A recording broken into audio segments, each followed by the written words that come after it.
Dear students, നമ്മളിന്ന് module 3 start ചെയ്യാണ്.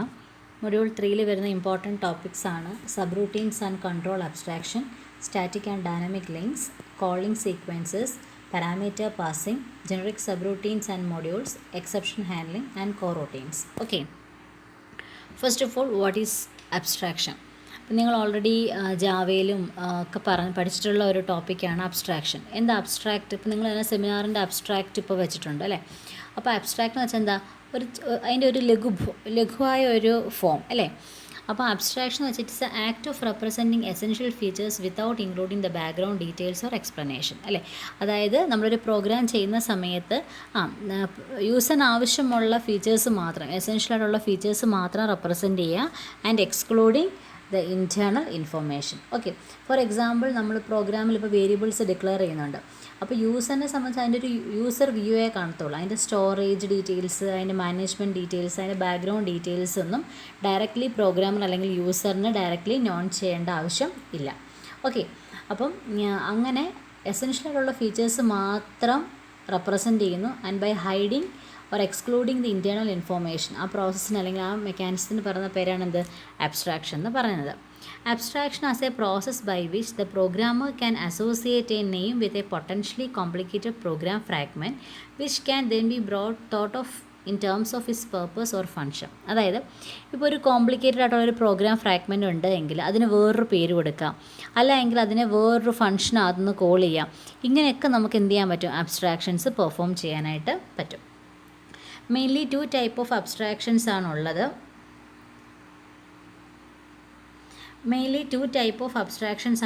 Control abstraction and data abstraction. Control abstraction. The purpose of abstraction is to perform a well-defined operation. ഇപ്പോൾ നമ്മൾ ഏതെങ്കിലും ഒരു ഓപ്പറേഷനിനകത്താണ് ഈ അബ്സ്ട്രാക്ഷൻ പെർഫോം ചെയ്യുന്നതെങ്കിൽ, അതാണ് നമ്മുടെ പർപ്പസ് എങ്കിൽ അതിനെ പറയുന്ന പേരാണ് കൺട്രോൾ അബ്സ്ട്രാക്ഷൻ. ഫോർ എക്സാമ്പിൾ, നമ്മൾ പ്രോഗ്രാം എഴുതുമ്പോൾ അറിയാം പ്രിൻ്റ് എഫ്, സ്കാൻ എഫ് പോലുള്ള ഫങ്ഷൻസ് യൂസ് ചെയ്യാറുണ്ട് അല്ലേ? അപ്പോൾ എന്തിനാണ് അത്? റീഡ് ചെയ്യാനും അതുപോലെ തന്നെ പ്രിൻറ്റ് ചെയ്യാനും വേണ്ടിയിട്ടാണ്. അപ്പോൾ നമ്മൾ ആ ഫങ്ഷൻ അങ്ങ് യൂസ് ചെയ്യുന്നുള്ളൂ. അതിൻ്റെ ബാക്ക്ഗ്രൗണ്ടിൽ നടക്കുന്ന ഡീറ്റെയിൽസോ കാര്യങ്ങളോ ഒന്നും തന്നെ യൂസർ അറിയുന്നില്ല. Operation details are hided, we only use it for reading and printing. Okay, അപ്പം അങ്ങനെ ഒരു ഓപ്പറേഷന് വേണ്ടിയിട്ടാണ് നമ്മൾ അബ്സ്ട്രാക്ഷൻ പെർഫോം ചെയ്യുന്നതെങ്കിൽ അതിന് പറയുന്ന പേരാണ് control abstraction.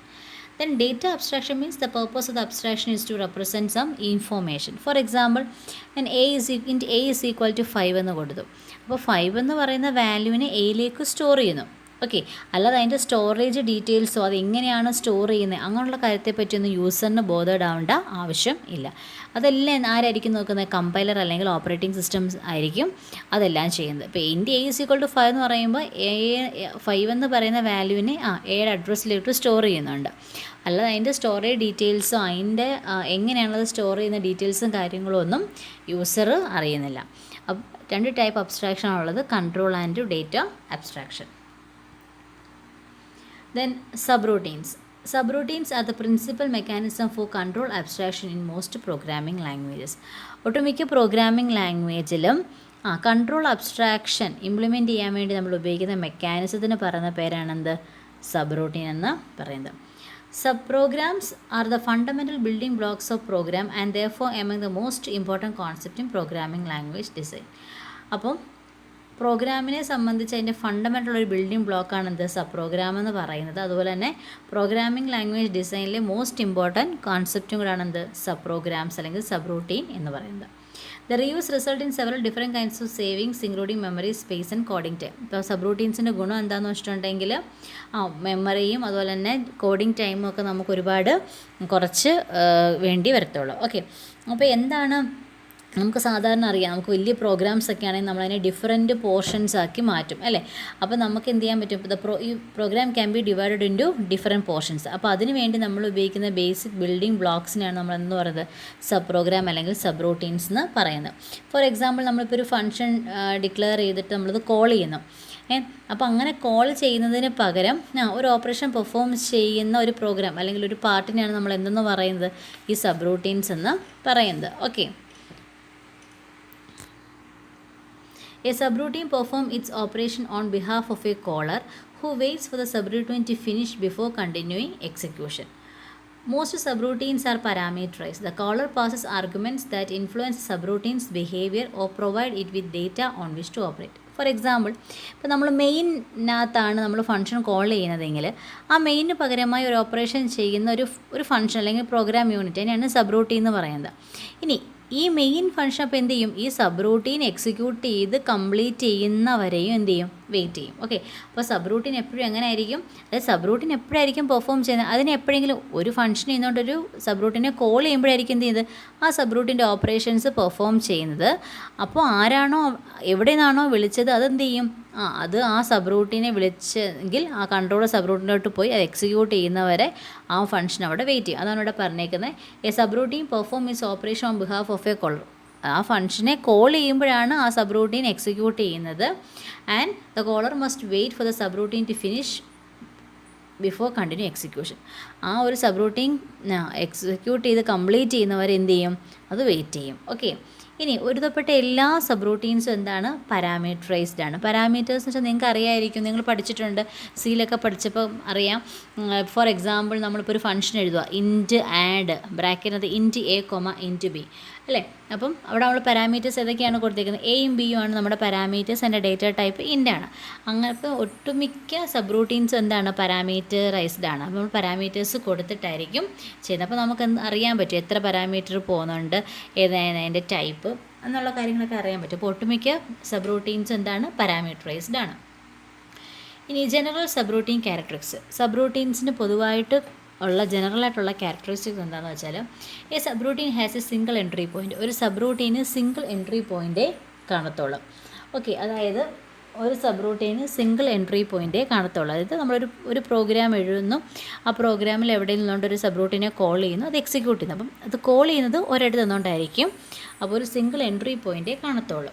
The caller is suspended during execution of a called subroutine, which implies that there is only one subroutine execution at a time. Okay, പ്രത്യേകം നോട്ട് ചെയ്യേണ്ട കാര്യമാണ്. അതായത് അറ്റ് എ ടൈം എന്ത് ചെയ്യത്തുള്ളൂ, ഒരു സബ്റൂട്ടീൻ മാത്രമേ എക്സിക്യൂട്ട് ചെയ്യത്തുള്ളൂ. ഒരു സബ്റൂട്ടിനെ കോൾ ചെയ്ത് കഴിഞ്ഞാൽ കോളറിനെ അത് സസ്പെൻഡ് ചെയ്യും. ആരാണോ സബ്റൂട്ടീനെ കോൾ ചെയ്തത് അതിൻ്റെ എക്സിക്യൂഷനിലേക്ക് പോകുന്ന സമയത്ത് കോൾ ചെയ്ത പ്രോഗ്രാമിൻ്റെ ഓപ്പറേഷൻ തൽക്കാലത്തേക്ക് സസ്പെൻഡ് ചെയ്യും. അത് എപ്പോഴാണോ കംപ്ലീറ്റ് ചെയ്ത് കഴിയുന്നത് അന്നേരം മാത്രമേ അടുത്തത് സ്റ്റാർട്ട് ആകത്തുള്ളൂ. ഓക്കെ ആണോ? Okay, the caller is suspend during execution of the called subroutine. എപ്പോഴെങ്കിലും കോൾ ചെയ്ത് കഴിഞ്ഞാൽ ആദ്യം എവിടെ നിന്നാണോ വിളിച്ചത്, ഇപ്പോൾ മെയിനകത്ത് നിന്നുകൊണ്ടാണ് നമ്മളൊരു സബ്റൂട്ടിനെ വിളിച്ചതെങ്കിൽ കോൾ ചെയ്തതെങ്കിൽ ആ മെയിൻ ഫംഗ്ഷൻ എന്ത് ചെയ്യും, ആ സബ്റൂട്ടിൻ എക്സിക്യൂട്ട് ചെയ്യുന്നവരെയും അവിടെ സസ്പെൻഡ് ചെയ്യും അല്ലെങ്കിൽ വെയിറ്റ് ചെയ്യും. Control always returns to the caller when the called subroutine execution terminates. എപ്പോഴാണോ ആ സബ്റൂട്ടീൻ്റെ എക്സിക്യൂഷൻ കംപ്ലീറ്റ് ചെയ്ത് അതിൻ്റെ കൺട്രോൾ തിരിച്ചു പോകുന്നത് അതുവരെ അത് വെയിറ്റ് ചെയ്യും. ഓക്കെ, അപ്പോൾ ശരിക്കും സബ്റൂട്ടീൻ ഒരു സിംഗിൾ എൻട്രി പോയിൻറ്റേ കാണത്തുള്ളൂ. അതിനെ കോൾ ചെയ്ത് കഴിഞ്ഞാൽ എവിടെ നിന്നാണോ വിളിച്ചത് അതെന്ത് ചെയ്യും, സസ്പെൻഡ് ചെയ്യും. പിന്നെ ഇതിന് എൻട്രി പോയിൻ്റ് ഒന്നേ ഉള്ളെങ്കിലും ഇതിന് എക്സിറ്റ് പോയിൻറ്റ്സ് മെനി ആയിരിക്കും. കാര്യം എന്താണ്, നിങ്ങൾക്കറിയാം ഒരു സബ്റൂട്ടീൻ ഇപ്പോൾ ഫോർ എക്സാമ്പിൾ നമ്മൾ സിയിലൊക്കെ int void add int a comma int b എന്ന് പറയുമ്പോൾ ആഡ് എന്ന് പറയുന്ന ഫംഗ്ഷൻ്റെ റിട്ടേൺ ടൈപ്പ് എന്താണ്, വോയിഡാണ്. അത് റിട്ടേൺ ചെയ്യുന്നുണ്ടെങ്കിൽ അപ്പോൾ ഈ വോയിഡ് അല്ലെങ്കിൽ റിട്ടേൺ സ്റ്റേറ്റ്മെൻറ്റ് നമ്മൾ കൊടുത്തു കഴിഞ്ഞതിൻ്റെ അർത്ഥം എന്താണ്, അവിടെ വെച്ച് ആ ഫംഗ്ഷൻ എക്സിക്യൂട്ട് ചെയ്ത് കംപ്ലീറ്റ് ചെയ്തിട്ട് ആ വാല്യൂ റിട്ടേൺ ചെയ്യുകയാണ്. അപ്പോൾ എൻട്രി പോയിൻ്റ് ഒന്നേ ഉള്ളെങ്കിലും എവിടെയൊക്കെ ഫംഗ്ഷനകത്ത് അല്ലെങ്കിൽ സബ്റൂട്ടീൻസിനകത്ത് റിട്ടേൺസ് വരുന്നുണ്ടോ അവിടെ എല്ലാം അതിന് എക്സിറ്റ് ചെയ്യാനുള്ള ഓപ്ഷനുണ്ട്. അപ്പം സിംഗിൾ എൻട്രി പോയിൻ്റ് ആയിരിക്കും. എക്സിറ്റ് പോയിൻറ്റ്സ് കൂടുതൽ കാണും. പിന്നെ അതുപോലെ തന്നെ രണ്ടാമത്തെ ബി ക്യാരക്ടറിസ്റ്റിക്സ് പറഞ്ഞേക്കുന്നത് caller is suspend during execution സമയത്ത് കോളറെ എന്ത് ചെയ്യും, സസ്പെൻഡ് ചെയ്യും. ഫോർ എക്സാമ്പിൾ ഇപ്പോൾ മെയിൻ ഫംഗ്ഷനകത്ത് നിന്നുകൊണ്ട് ഞാൻ സം എന്ന് പറയുന്ന ഒരു ഫംഗ്ഷനെ കോൾ ചെയ്തു. അപ്പോൾ മെയിനാണ് കോളറ്, സമ്മാണ് കോൾ, അത് ഓർത്തോണം. ഓക്കെ, എവിടെ നിന്നാണോ വിളിക്കുന്നത് അതിനെയാണ് നമ്മൾ കോളറെന്ന് പറയുന്നത്. അപ്പം എപ്പോഴെങ്കിലും ഒരു ഫംഗ്ഷനകത്ത് നിന്നുകൊണ്ടൊരു സബ്റൂട്ടിൻ ഒരു ഫംഗ്ഷനെ കോൾ ചെയ്യുവാണെങ്കിൽ ആ കോൾ ചെയ്തത് എവിടെ നിന്നാണോ അതിൻ്റെ എക്സിക്യൂഷൻ ആ പുതിയതായിട്ട് വിളിച്ച ഏതാണോ അത് എക്സിക്യൂട്ട് കംപ്ലീറ്റ് ചെയ്യുന്നവരെയും വെയിറ്റ് ചെയ്ത് അല്ലെങ്കിൽ സസ്പെൻഡ് ചെയ്ത് നിർത്തും. Okay, A sub programme call is an explicit request that the called sub programme be executed. അതായത് ഇപ്പോൾ ഏതൊരു സബ് റൂട്ടീൻ ആയാലും ഒരു എക്സ്പ്ലിസിറ്റ് റിക്വസ്റ്റ് കൊടുത്താണ് നമ്മളതിനെ കോൾ ചെയ്യുന്നത്. ഒരു സബ് റൂട്ടീനെ കോൾ ചെയ്യാനുള്ള എക്സ്പ്ലിസിറ്റ് റിക്വസ്റ്റിനെയാണ് നമ്മൾ സബ് പ്രോഗ്രാം കോൾ എന്ന് പറയുന്നത്. മനസ്സിലാവുന്നുണ്ടോ? ഏതൊരു സബ് റൂട്ടീൻ ആയാലും ഒരു എക്സ്പ്ലിസിറ്റ് ആയിട്ടുള്ളൊരു റിക്വസ്റ്റ് കൊടുത്താണ് നമ്മളതിനെ കോൾ ചെയ്യുന്നത്. ഒരു സബ് റൂട്ടിനെ കോൾ ചെയ്യാനുള്ള എക്സ്പ്ലിസിറ്റ് റിക്വസ്റ്റിനെയാണ് നമ്മൾ സബ് പ്രോഗ്രാം കോൾ എന്ന് പറയുന്നത്. ഇനി ഒരു സബ് പ്രോഗ്രാം എപ്പോഴാണ് ആക്റ്റീവ് എന്ന് വെച്ചാൽ അതിനെ കോൾ ചെയ്ത് അത് എക്സിക്യൂഷൻ ബിഗിൻ ചെയ്തു, അത് കംപ്ലീറ്റ് അത് ബിഗിൻ ചെയ്ത് എക്സിക്യൂട്ട് ചെയ്യുന്നതിന് മുമ്പ് വരെയുള്ള ആ ഒരു ടൈമിലാണ് ഒരു സബ് പ്രോഗ്രാം ആക്റ്റീവ് ആണെന്ന് പറയുന്നത്. A subprogram is set to be active if after having been called, അതിനെ കോൾ ചെയ്തതിന് ശേഷം ഇറ്റ് ഹാസ് ബിഗൺ എക്സിക്യൂഷൻ, അത് എക്സിക്യൂഷൻ സ്റ്റാർട്ട് ചെയ്തു but has not yet complete, അത് എൻഡ് ചെയ്തില്ല, അത് തുടങ്ങി, അതിനെ കോൾ ചെയ്തു, അത് ജസ്റ്റ് തുടങ്ങി, അത് കംപ്ലീറ്റ് ആവുന്നതിന് തൊട്ട് മുമ്പ് വരെയുള്ളൊരു പോർഷനാണ് നമ്മളൊരു സബ് പ്രോഗ്രാം ആക്റ്റീവ് ആണെന്ന് പറയുന്നത്. 2 types ഓഫ് സബ് റൂട്ടീൻസ് ആണുള്ളത്, പ്രൊസീജിയേഴ്സും ഫങ്ഷൻസും. പ്രൊസീജിയേഴ്സ് എന്ന് വെച്ചാൽ ഇപ്പോൾ ഒരു സബ് റൂട്ടീൻ പ്രത്യേകിച്ച് വാല്യൂസ് ഒന്നും റിട്ടേൺ ചെയ്യുന്നില്ല എങ്കിൽ അതിനെ നമ്മൾ പ്രൊസീജിയേഴ്സ് എന്നും, അതല്ല ഒരു സബ് റൂട്ടീൻ ഒരു വാല്യൂ റിട്ടേൺ ചെയ്യുന്നുണ്ട് എങ്കിൽ അതിനെ നമ്മൾ ഫങ്ഷൻസ് എന്നും പറയും. നിങ്ങൾ രണ്ടും പഠിച്ചിട്ടുള്ളതാണ്. ഫങ്ഷൻസൊക്കെ നിങ്ങൾ പഠിച്ചിട്ടുള്ളതല്ലേ? അപ്പം റിട്ടേൺ ചെയ്യുന്ന കാര്യങ്ങളും വിത്ത് റിട്ടേൺ ടൈപ്പും വിത്തൗട്ട് റിട്ടേൺ ടൈപ്പ് വിത്ത് ആർഗ്യുമെൻറ്റ്സ് എന്നൊക്കെ പറഞ്ഞ് നിങ്ങൾ പഠിച്ചിട്ടുണ്ട്. ഓക്കെ, അപ്പോൾ നമ്മളതൊക്കെ ഒരു മൊഡ്യൂളായിട്ടാണ് നമ്മൾ പ്രോഗ്രാമിങ്ങിൽ നമ്മൾ പഠിക്കുന്നത്. അപ്പം 2 ടൈപ്പ് സബ് റൂട്ടീൻസ് ആണ് ഉള്ളത്, പ്രൊസീജിയേഴ്സും ഫങ്ഷൻസും. പ്രൊസീജിയേഴ്സ് എന്ന് പറയുമ്പോൾ A function that A sub routine that doesn't return A value and function means A sub routine that returns A value. ഇത് നമ്മൾ പറഞ്ഞു ഒരുതപ്പെട്ട എല്ലാ സബ് റൂട്ടീൻസും പാരാമീറ്ററൈസ്ഡ് ആണെന്ന് പറഞ്ഞു. 2 ടൈപ്പ് പാരാമീറ്റേഴ്സ് ആണുള്ളത്. ഇത് നിങ്ങൾ ഫങ്ഷൻസിലൊക്കെ പഠിച്ചതാണ്, actual parameters and formal parameters. Okay, ഇപ്പോൾ നിങ്ങൾക്കറിയാം സാധാരണ കേസിൽ നമ്മൾ ആദ്യം ഒരു സബ് റൂട്ടീൻ അല്ലെങ്കിൽ ഒരു ഫങ്ഷൻ നമ്മൾ ഡിക്ലെയർ ചെയ്യും, പിന്നെ അതിനെ കോൾ ചെയ്യും, പിന്നെ അതിനെ ഡിഫൈൻ ചെയ്യും. ഈ 3 പാർട്ടാണ് വരുന്നത്. ഈ കോൾ ചെയ്യുന്ന സമയത്ത് നമ്മൾ ഇവിടെ കൊടുക്കുന്ന പാരാമീറ്റേഴ്സിനാണ് ആക്ച്വൽ പാരാമീറ്റേഴ്സ് എന്ന് പറയുന്നത്. ഇത് കോൾ ചെയ്യുന്ന ഉടനെ ഇത് എവിടെയാണോ ഡിഫൈൻ ചെയ്ത് അങ്ങോട്ട് കൺട്രോൾ പോകും. ഇവിടെ വരുന്ന പാരാമീറ്റേഴ്സ്, ഡെഫിനിഷനിൽ വരുന്ന പാരാമീറ്റേഴ്സിനാണ് നമ്മൾ ഫോർമൽ പാരാമീറ്റേഴ്സ് എന്ന് പറയുന്നത്. ഓക്കെ, അപ്പോൾ 2 ടൈപ്പ് പാരാമീറ്റേഴ്സ് ആണുള്ളത്. ഒന്നിനെ നമ്മൾ ആക്ച്വൽ പാരാമീറ്റേഴ്സ് എന്ന് പറയും, at the time of call ചെയ്യുന്ന ടൈമിലുള്ള പാരാമീറ്റേഴ്സിനെ ആക്ച്വൽ പാരാമീറ്റേഴ്സ് എന്നും, അല്ലാതെ കറക്റ്റായിട്ട് അത് എവിടെയാണോ ഡിഫൈൻ ചെയ്ത് എക്സിക്യൂട്ട് ചെയ്യുന്ന അവിടുത്തെ പാരാമീറ്റേഴ്സിനെ നമ്മൾ ഫോർമൽ പാരാമീറ്റേഴ്സ് എന്നും പറയും. ഓക്കെ,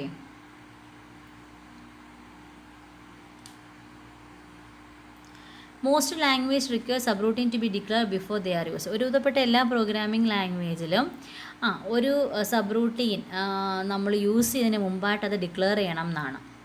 പക്ഷേ ചില പ്രോഗ്രാമിങ്ങിൽ, അതായത് for example C, Fortran, Lisp, അവിടെ ഒന്നും അത് മാൻഡേറ്ററി അല്ല. നമ്മൾ സിയിലൊക്കെ സബ് റൂട്ടീൻസ് എഴുതുമ്പോഴത്തേക്കിനും ആദ്യമേ തന്നെ അത് ഡിക്ലെയർ ചെയ്യണം എന്നുള്ളതില്ല. ചില പ്രോഗ്രാമിങ്ങിൽ അത് കമ്പൽസറി ആണ്. ഇനി ഡിക്ലറേഷൻ എന്ന് പറഞ്ഞാൽ അതിൽ എന്തൊക്കെയാണ് വരുന്നതെന്ന് വെച്ചിട്ടുണ്ടെങ്കിൽ, ഡിക്ലറേഷൻ എന്ന് പറയുമ്പോഴത്തേക്കിനും അതിൽ ഫസ്റ്റ് വരുന്നതാണ് അതിൻ്റെ header. Header means the first line of the subroutine ഡെഫിനിഷനിൽ വരുന്നതാണ് എന്തെന്ന് പറയുന്നത് ഹെഡർ. ഹെഡർ എന്ന് വെച്ചാൽ എന്താ? Name of the subroutine. Name of the സബ് റൂട്ടീനെയാണ് നമ്മൾ ഹെഡർ എന്ന് പറയുന്നത്. രണ്ടാമത് ഓപ്ഷണലി ഇത് ലിസ്റ്റ് ഓഫ് പാരാമീറ്റേഴ്സ്. ചില സബ് റൂട്ടീൻസ് നമ്മൾ പാരാമീറ്റേഴ്സ് കൊടുക്കും, ചിലയിടത്ത് കൊടുക്കത്തില്ല. അപ്പം ഡിക്ലറേഷൻ ചില പ്രോഗ്രാമിംഗ് ലാംഗ്വേജിൽ ബിഗിനിങ് തന്നെ കൊടുക്കണം എന്നുണ്ട്, ചിലയിടത്ത് അങ്ങനെ വേണ്ട. 2 കാര്യങ്ങളാണ് ഡിക്ലറേഷനിൽ വരുന്നത്. നെയിം, അതിനാണ് നമ്മൾ ഹെഡർ എന്ന് പറയുന്നത്. Name of the sub routine, അതിനാണ് ഹെഡർ എന്ന് പറയുന്നത്. പിന്നെ ഓപ്ഷണലി ആണ് പാരാമീറ്റേഴ്സ് കൊടുക്കാതിരിക്കാം. കണ്ടോ, സബ് റൂട്ടീൻ ഹെഡറിന് എക്സാമ്പിൾസ് പറഞ്ഞേക്കാണ്. ഫോർട്രാൻ എന്ന് പറയുന്ന പ്രോഗ്രാമിംഗ് ലാംഗ്വേജിൽ നമ്മൾ സബ് റൂട്ടീൻ എഴുതാൻ നേരം ഇതെന്ന് വെച്ചാൽ കീവേഡാണ്. സബ് റൂട്ടീൻ എന്ന് പറയുന്ന കീവേഡ് കൊടുക്കുന്നു. ഇത് സബ് റൂട്ടീൻ്റെ നെയിമാണ്. എന്താണ്? ആഡർ, പിന്നെ പാരാമീറ്റേഴ്സ് കൊടുക്കണം. ഇങ്ങനെയാണ് നമ്മൾ ഫോർട്രാനിലെങ്കിൽ ആദ്യം സബ് റൂട്ടീൻ എന്ന് പറയുന്നൊരു കീവേഡ് കൊടുക്കണം, പിന്നെ സബ് റൂട്ടീൻ്റെ പേര്, ഇഷ്ടമുള്ള പേര് കൊടുക്കാം, ആഡറിനോ ഇഷ്ടമുള്ളത്, പിന്നെ പാരാമീറ്റേഴ്സ്. അഡ പ്രോഗ്രാമിംഗ് ലാംഗ്വേജിലാണെങ്കിൽ അവിടെ കീവേഡ് എന്ന് പറഞ്ഞാൽ പ്രൊസീജിയർ എന്നാണ്. കണ്ടോ, അവിടുത്തെ കീവേഡ് എന്താണ്?